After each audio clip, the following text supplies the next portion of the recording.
Welcome aboard once again, Crushed Up fans. Another quick video on the latest round of updates.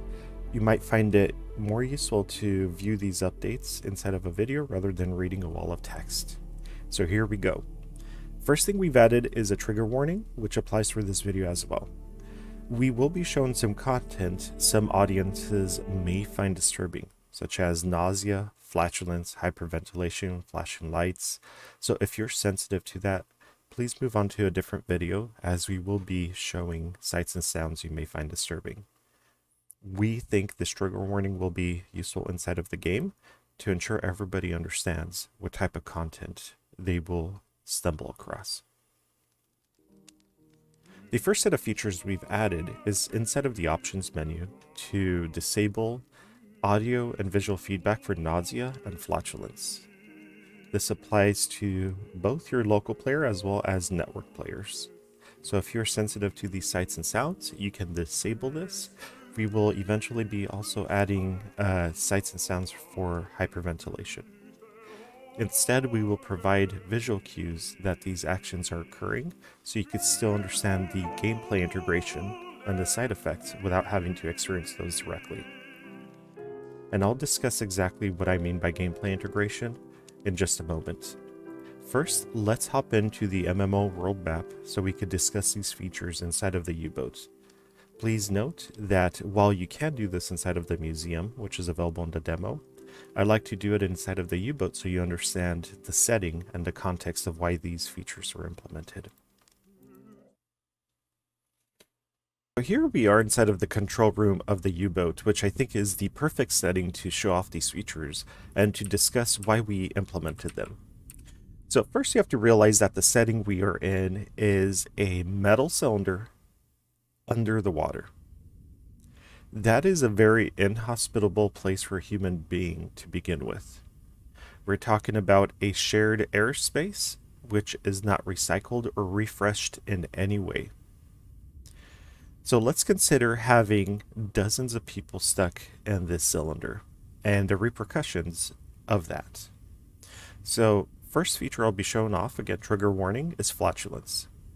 This is a natural side effect of being a human. This is a byproduct of the digestive system. And yes, people lived aboard the U-boat, they ate food, and they expelled flatulence. So first feature I want to show is using my remote player, pressing the G key. Alright, so first you might be chuckling a little bit and thinking that this is quite silly. Why did we implement this?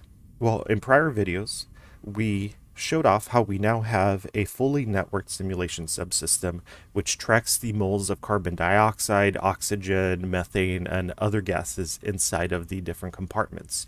As you open the hatches, the gases mix, the pressure equalizes, and so on.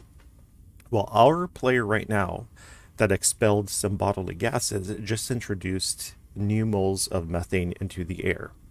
And as you have dozens of people doing this as a natural byproduct of being a human inside of the cylinder, the quality of the compartment, that is the different moles of different gases, potentially the odor, will change over time. And we want to ensure that audio visual feedback and other mechanisms are implemented so you can understand that being underwater for extended periods of times has a detrimental impact on the human body. This is a U-boat simulator, so beyond simulating just the incredibly complex machine, we want to ensure that we simulate life aboard the U-boat. The second feature, which we've had in for a long time, is the V key. Again, trigger warning. So what we've seen here is seasickness. Seasickness can occur. Some folks can become sensitive to the rocking of the boat under extreme circumstances. You may have had a bad meal. And like I mentioned again, eating aboard the U-boat was a part of life. As a human, you had to eat. You may eat spoiled food, and then there are repercussions, whether that's excessive flatulence or even potential nausea like I just showed. Again, we are working towards full integration with the simulation subsystem. What happened now that we're not yet simulating is that the player expelled liquids inside of the compartment. These liquids need to be cleaned up by a player. If they don't, they affect the quality and odor of the compartment itself by introducing new gases. And we also have a liquid that has the potential to grow bacteria inside of the U-boat compartment. This will have a downstream negative impact on other players inside of the compartment. Imagine you're in a control room and you have all this vomit all over the floor.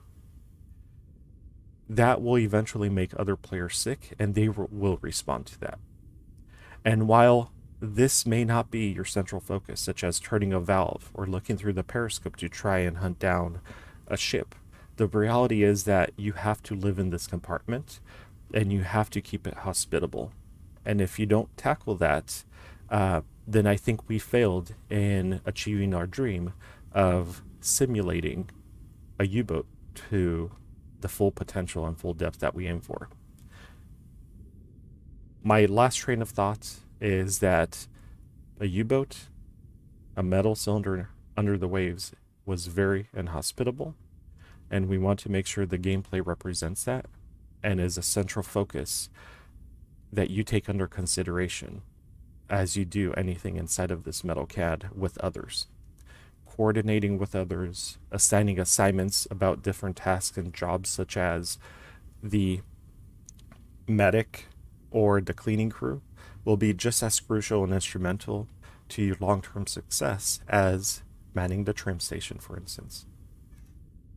Thank you again for joining us. I appreciate you taking the time to listen to my rationale of why we are implementing these things and how behind the scenes they're actually implemented to the simulation subsystems, which will continuously be upgraded to provide you with additional audio, visual, and other types of feedback so you understand the quality of your surroundings that you're in so you can make the appropriate decisions long term. Until next time.